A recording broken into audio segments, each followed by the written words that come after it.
parang, hindi mo man lang tinanong yung pangalan ko.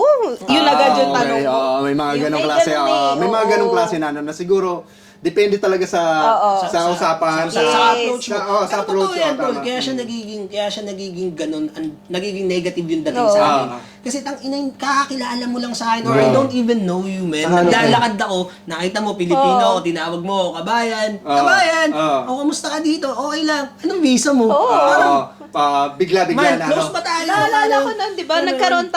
Nagkaroon kami ng encounter ng kapatid ko nun sa Omaha Beach. Naalala mo yun, papunta kami sa beach, tapos yung may nakasalubong kaming kabayan. Talagang, uy, kabayan, oh, hi, hello po, kabayan, ganun kami. Anong visa mo? Parang nagiging masyadong private na, Oo. parang ano na yun, yung visa na Siguro yun. okay sana kung magiging siyang icebreaker. Mapag-usapan Mapag-usapan natin natin. to. And then, ito yung maging topic natin. Kung Saka ano ano yung- kasi, hindi kasi siya part ng usual na conversation. Yes.